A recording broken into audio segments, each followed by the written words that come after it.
The sound of bones snapping echoed across the metallic chamber. It was sharp, wet, final. "You monster!"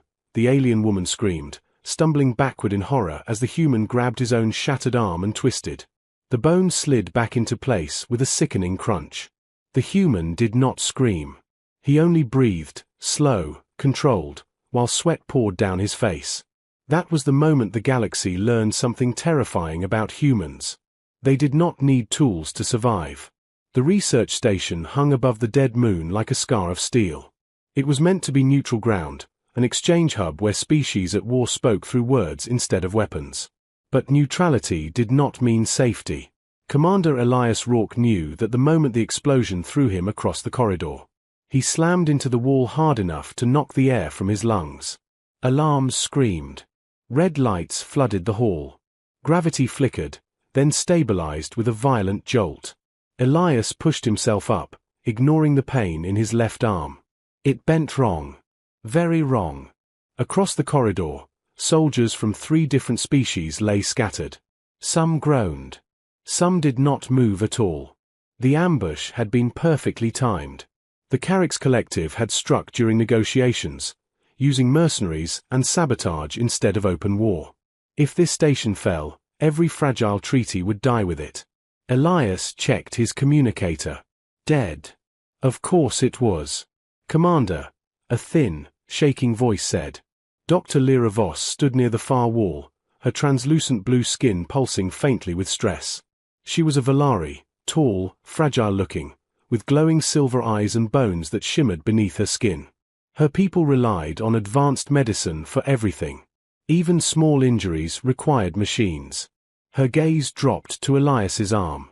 "It is broken," she said flatly. "Badly." "I noticed," Elias replied, forcing himself to stay calm. The station shuddered again. Distant gunfire echoed through the structure. "They are hunting survivors," Lyra said. "We need to move." Elias tried to lift his arm.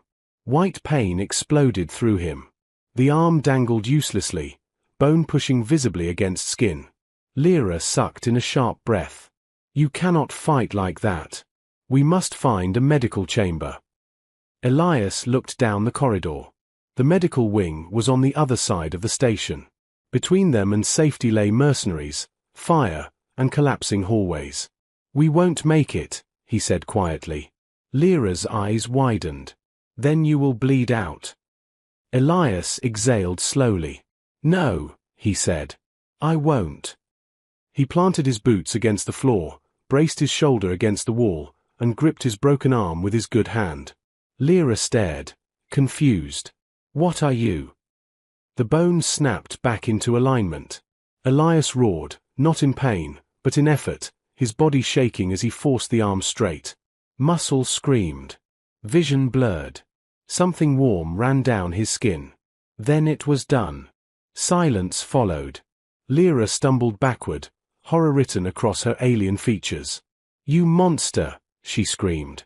"That would kill a Valari. Your nerves, your bones, your mind." Elias leaned against the wall, breathing hard. Still alive. He flexed his fingers. Pain flared, but the arm worked. Lyra stared at him as if he were no longer a person. "Why would your species ever do that?" she whispered. "Because sometimes," Elias said, "there's no other choice." The station shook again, closer this time. Elias grabbed a fallen rifle from the floor and checked the charge. Low, but usable. "We're leaving," he said. "But your arm." "Will hold." They moved through maintenance corridors, stepping over debris and bodies. Lyra watched Elias constantly. Every movement he made defied her understanding of biology. No pain suppressants. No stabilizers. Just willpower. "How are you still walking?" she asked finally. Elias shrugged. "Humans evolved on a rough planet." "That does not explain this," Lyra said. "Pain is meant to stop movement. It prevents damage." Elias gave a grim smile. "Pain is a warning, not a command." They reached an observation chamber overlooking the docking ring. Below them, Carrick's mercenaries swarmed the station, their armored forms moving with cold precision. Escape pods burned. Ships detached and exploded. Lyra's shoulders slumped. "We are trapped," she said. "Even if we surrender, they will dissect you. Study you." Elias watched the enemy carefully. "Then we don't surrender." With his good hand, he began tearing apart a console. Lyra stared. "What are you doing?" "Improvising." He ripped wires free, smashing power cells together. Sparks flew. The smell of ozone filled the air. "You cannot rewire station systems without proper schematics." Lyra protested. Elias worked faster. "Good thing I don't need them." He slammed the modified device into the emergency conduit. The lights went out. Gravity flipped. Screams echoed through the station as mercenaries slammed into ceilings and walls. Elias grabbed Lyra and anchored them both against the doorway. The station spun slowly now, systems failing, chaos spreading. "Human," Lyra whispered, fear and/or mixing in her voice. "What are you?" Elias looked out at the tumbling stars. "Stubborn," he said, "and hard to kill." Behind them, heavy footsteps approached. More enemies. Elias raised his rifle with his reset arm, hands steady despite the pain. "This isn't over," he said. And somewhere in the galaxy, watching through stolen feeds and broken sensors, alien civilizations began to understand something terrifying. Humanity did not survive by being gentle. They survived by refusing to stop. The station was no longer quiet. It screamed. Metal groaned as artificial gravity failed in sections. Emergency lights flickered between red and black. Somewhere deep inside the structure, something large exploded, sending a shudder through every corridor. Commander Elias Rourke stood with his back against a doorway, rifle raised, broken arm trembling under the strain. Sweat soaked his uniform. His teeth were clenched so hard his jaw ached. Pain pulsed through his arm with every heartbeat. He ignored it. Across from him, Dr. Lyra Voss crouched low, her glowing bones dimmer than before. Fear rippled through her translucent skin in waves. She had never seen combat this close. Never smelled burning insulation. Never heard dying machines cry. "They are reorganizing," she said quietly. "Carricks do not panic. They adapt." Elias nodded. "So do humans." Heavy footsteps echoed down the corridor. "Not running. Advancing." "They think we're trapped," Elias murmured. "Good." He reached into a utility pouch and pulled out a small metal disc. Lyra tilted her head. "What is that?" "Survey charge," Elias said. "Used to crack rock layers." "That is not a weapon." Elias smiled without humor. "It is if you're creative." He rolled the disc across the floor, wedging it under a fallen support beam near the corner. Then he pulled a wire from the wall and jammed it into the device. The footsteps grew louder. Lyra's breathing quickened. "If they capture us." "They won't." The mercenaries rounded the corner. 3 of them. Tall, armored, insect-like bodies wrapped in black plating. Their weapons rose instantly. Elias fired first. The blast took one mercenary in the throat joint, dropping it instantly. The others returned fire, plasma scorching the wall inches from Elias's head. He hit the trigger again. Click. "Empty. Down," he shouted. Lyra dropped flat as Elias fired the charge. The explosion ripped the corridor apart. Fire and metal swallowed the mercenaries. The floor collapsed, taking debris and bodies with it into the darkness below. Silence followed. Lyra stared at the smoking ruin, her entire body trembling. "You planned that in seconds," she said. Elias leaned against the wall, breathing hard. "Seconds are all you get sometimes." They moved again, deeper into the station, avoiding main corridors. Elias's arm was swelling now. Every step sent fresh pain through his body, but he kept going. Lyra watched him closely. "In Valari culture," she said slowly, "pain is treated immediately. We stop everything else." Elias shrugged. "Pain doesn't care about your plans." "That is terrifying." They reached a control chamber overlooking the station's core. Flickering holograms showed chaos everywhere. Fires. Breaches. Mercenary squads spreading out. Lyra accessed the console, her fingers moving quickly.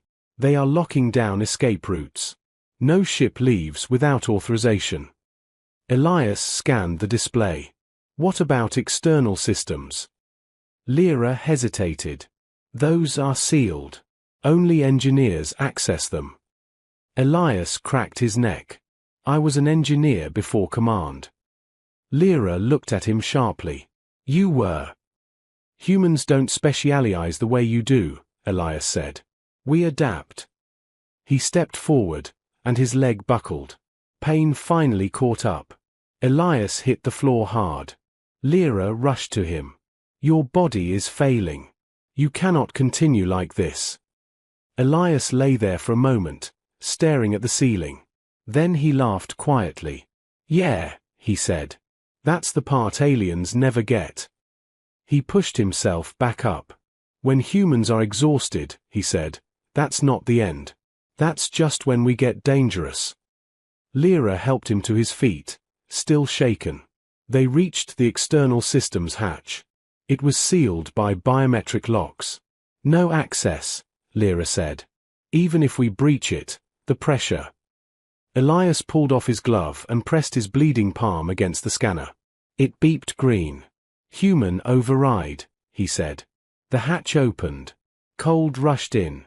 The stars burned bright beyond the station's hull. They were standing on the edge of vacuum.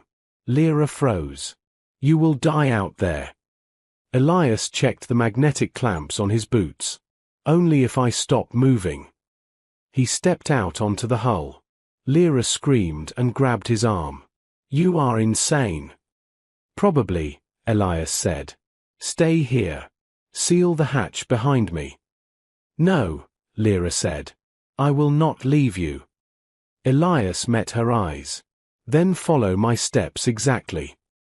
They moved across the hull, stars spinning slowly as the station rotated. Below them, the gas giant glowed like a burning eye. Elias reached a maintenance node and tore it open with brute force. What are you doing? Lyra shouted over the suit comm, giving them something to worry about. He rewired power conduits by hand, fingers shaking, blood floating in small red beads. Inside the station, alarms shifted tone. Lyra checked her scanner. You are diverting energy from weapons to life support. Elias grinned. Hard to fight when you can't breathe. Suddenly, the station shook violently. A Carrax interceptor uncloaked nearby, weapons charging. They are targeting you, Lyra said in horror. Elias looked up at the ship, then at the exposed conduit. Lyra, he said calmly, if I don't make it. No, she said fiercely. You will. The interceptor fired. Elias slammed the conduit shut and threw himself flat as the blast grazed the hull. The shockwave tore his magnetic clamp loose. He slid toward open space. Lyra screamed his name and grabbed him, her strength barely holding. Elias felt his fingers slipping. Pain. Cold. Darkness. Then he locked his jaw and pulled. Muscle tore. Bone screamed. But he did not let go. Together, they slammed back against the hull. For a long moment, neither moved. Inside the station, power surged back online. Weapons went dead. Mercenary signals vanished. The Carrax interceptor retreated. Lyra stared at Elias, her voice shaking. You should be dead. Elias smiled weakly. I know. Far away, hidden observers recorded everything. And across the galaxy, alien strategists began rewriting their understanding of humans. Because they had just witnessed the truth. When humans are cornered, they do not surrender. They endure. They adapt. And they survive. Commander Elias Rourke woke to silence. Not the comforting kind. The dangerous kind. For a moment, he thought he was dead. His body felt heavy, distant, like it belonged to someone else. Pain was everywhere, dull and deep, wrapped around his bones. He opened his eyes. White light. Smooth walls. A medical bay, but not one he recognized. "Do not move," a voice said quickly. Lyra Voss leaned over him, her glowing bones bright with relief. "You lost consciousness for 6 minutes. Your heart rate dropped. I feared." "I'm still here," Elias said hoarsely. "Barely." Lyra helped him sit up slowly.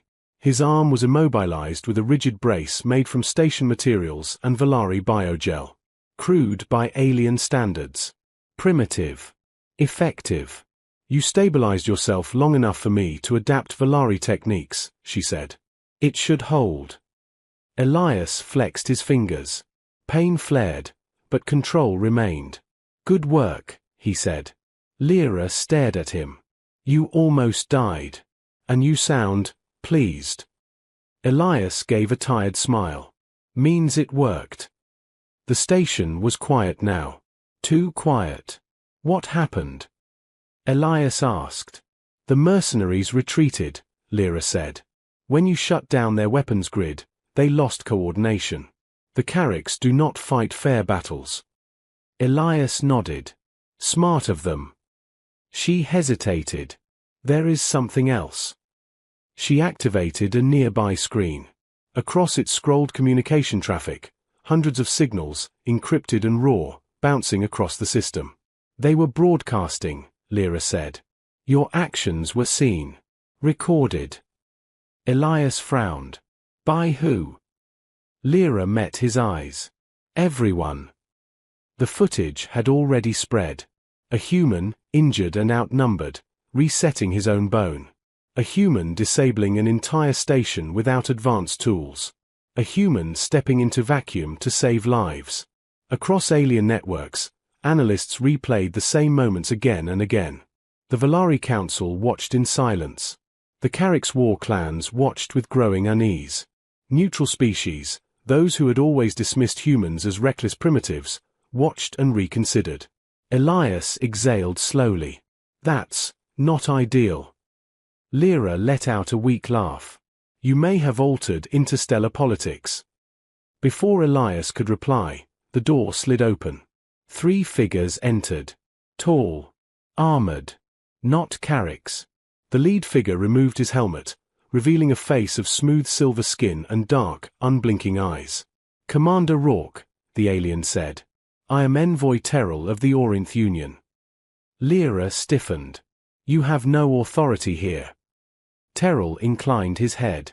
"Normally, no. But circumstances change." He gestured to the screen.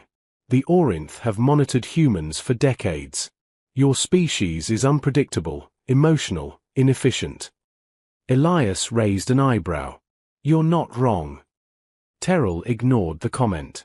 "But today," the envoy continued, "you demonstrated something new." "What's that?" Elias asked. "Refusal," Terrell said. "To accept limits." Silence filled the room.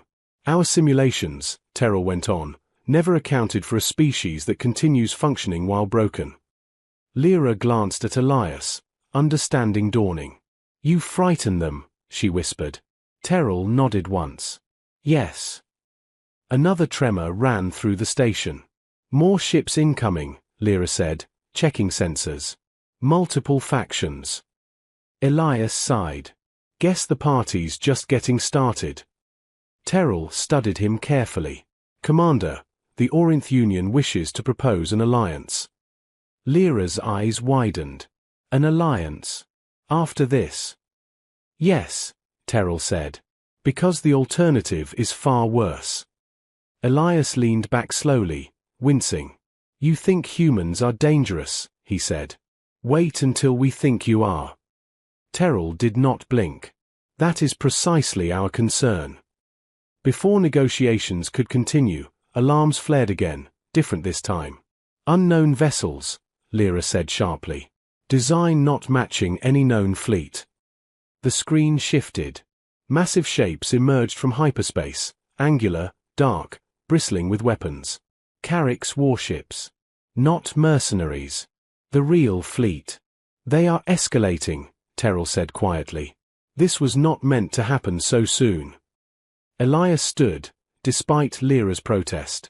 "Looks like they made up their mind," he said. Lyra grabbed his arm. "You cannot fight an armada like this." Elias looked at the approaching fleet. "No," he agreed. "But we can make them regret showing up." Terrell frowned.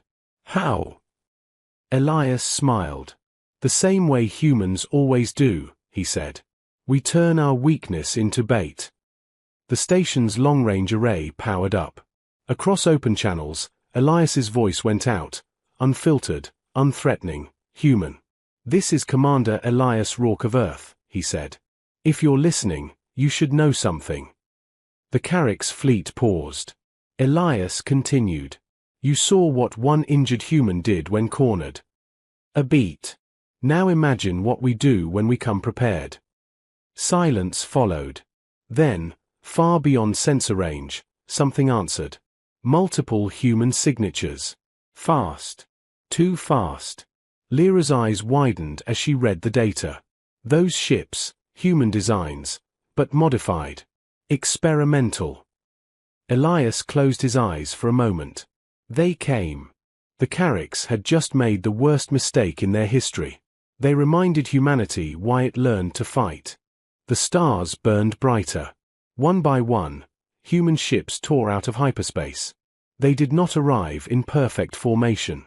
They did not shine with elegant curves or polished hulls like alien fleets. Their designs were ugly, angular, layered with scars and mismatched plating. They looked used.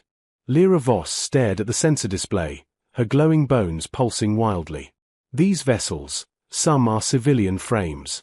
Mining rigs. Cargo haulers. Envoy Terrell's voice dropped. They have been weaponized. Commander Elias Rourke watched quietly. His expression was calm, almost gentle. "That's what happens," he said, "when humans don't have time to build pretty things." The Carrick's fleet shifted position, massive warships turning to face the newcomers. Their formation was flawless, ancient doctrine guiding every movement. They expected fear. They expected retreat. Instead, the human ships accelerated. Straight toward them. "No warning shots," Lyra whispered. Elias shook his head. "Humans don't waste ammo." The first exchange shattered space. Human rail cannons fired, crude, brutal weapons that hurled metal at impossible speeds. Carrick's shields flared, then failed as kinetic force ripped through armor designed to resist energy weapons. A Carrick's cruiser split in half. Terrell took a step back. "That violates every known combat principle." Elias smiled faintly. "We know." Carrick's ships responded with plasma and beam weapons, cutting through several human vessels. One mining ship detonated, debris scattering like stars. The human fleet did not slow. Instead, smaller craft broke away, fighters and boarding pods launched from ships that were never meant to carry them. "They are ramming," Lyra said, disbelief in her voice. "Sometimes," Elias replied, "the shortest path is straight through." A human freighter slammed into a Carrick's destroyer, detonating its reactor at point-blank range. The blast consumed both ships. Silence fell across the command room. Terrell's voice was low. "They are sacrificing themselves." Elias nodded once. "Volunteers." Lyra turned to him sharply. "They knew." "They always know," Elias said. "And they still come." On open channels, human voices echoed, calm, focused, determined. "Target locked. Covering your flank. Tell my sister I kept my promise." The Carrick's formation began to fracture. Their doctrine had no answer for enemies who treated their own ships as weapons. Then the signal came. "Commander," a voice said. "Phase 2 ready." Elias straightened. "Execute." Several human ships went dark, power signatures collapsing. Terrell frowned. "They have lost energy." "No," Elias said. "They are hiding it." Space warped. The dark ships reappeared inside the Carrick's formation. Point blank. Internal detonations ripped through the alien fleet.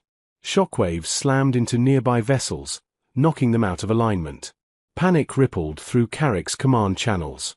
They are breaching, Lyra said. Boarding actions across multiple ships. Elias watched with hard eyes. That's where humans shine. Inside the Carrick's flagship, alarms screamed as armored figures forced their way through sealed corridors. Human soldiers moved fast, adapting instantly to unfamiliar gravity and alien layouts.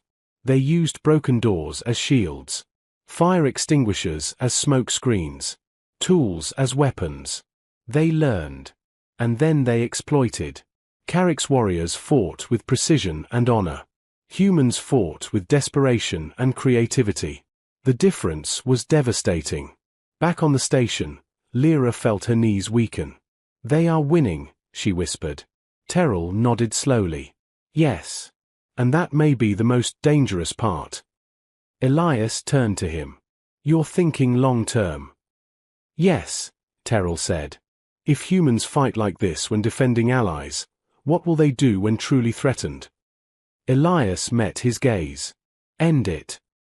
Suddenly, a new signal flared on the display. Massive. Ancient. Lyra's breath caught. That ship, it predates modern Carrick's designs. Terrell's eyes widened. A high war vessel. They rarely deploy those. The colossal ship emerged, dwarfing everything nearby. Its weapons powered up, energy readings spiking off the scale. That ship can destroy the entire fleet, Lyra said. Elias's jaw tightened. Open a channel, he said. The Carrick's commander appeared on screen, a towering figure, armored and scarred. You have caused unacceptable loss, human, it growled. Withdraw, or we erase you.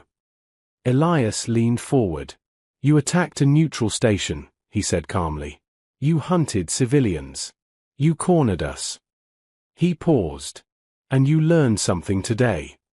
The Carrick's commander snarled. You are weak. Fragile. You bleed. Yes, Elias agreed. And we keep going anyway. He raised his injured arm slightly. You saw one human endure pain, he said.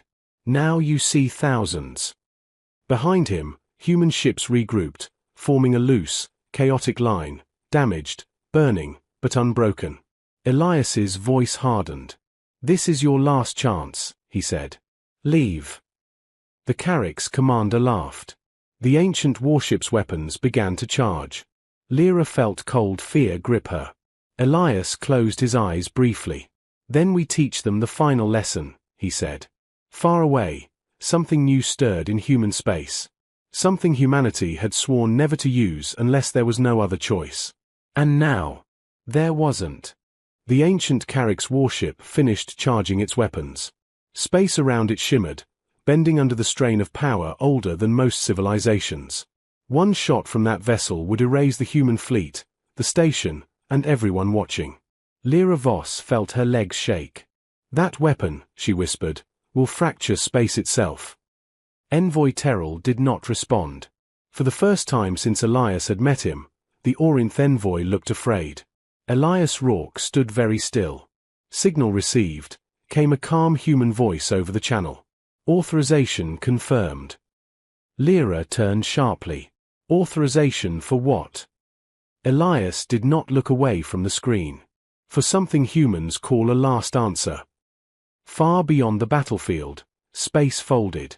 Not like hyperspace. Not like any known technology. It was rough. Violent. As if reality itself was being forced aside. Something emerged. It was not large. That was what made it terrifying. A simple human ship slid into view, dark, compact, scarred from past wars. No glowing weapons. No massive cannons. Just a dense core surrounded by layers of reinforced hull. Terrell's breath caught. That design, it's impossible. The mass readings alone would crush most ships, Elias finished. Unless you build it to survive. The Carrick's commander froze when the new ship appeared. What is that? It demanded. Elias opened a channel. That, he said evenly, is a human persistence engine. The Carrick's commander laughed. You threaten us with a single ship. Elias nodded. Yes. The human ship powered up. Sensors across the system went blind. Gravity spiked. Lyra screamed as she was forced to her knees. The station groaned, metal screaming in protest. "That ship is generating controlled gravitational collapse," she gasped. "If it activates fully, it will drag everything nearby into a localized well," Terrell said in horror. "Including itself." Elias's voice remained calm. "We don't need to destroy you," he said to the Carrick's commander. "We just need to make fighting us too expensive." The Carrick's warship fired. The shot never landed. Space twisted. The beam bent, curving, stretching, then vanished into nothing as gravity swallowed it whole. The ancient warship began to drift. Slowly. Then faster. "No," the Carrick's commander roared. "Disengage." Too late. The massive vessel slid toward the human ship, its own weight betraying it. Hull plating tore free. Weapons snapped like toys. The human ship held position. Its engines screamed. Alarms blared inside it, but the crew did not flee. They stayed. Because they knew the rule. Hold. Always hold. The Carrick's warship collapsed inward, crushed by forces it had never been designed to face.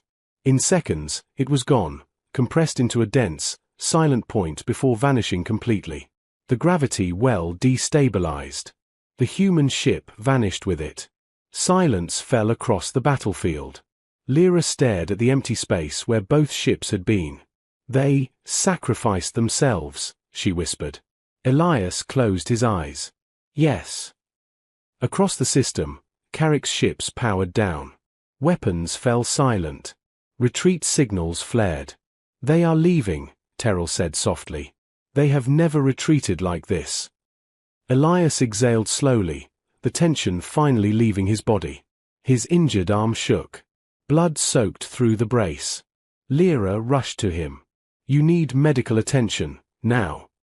Elias smiled weakly. "Yeah. I think I've earned it."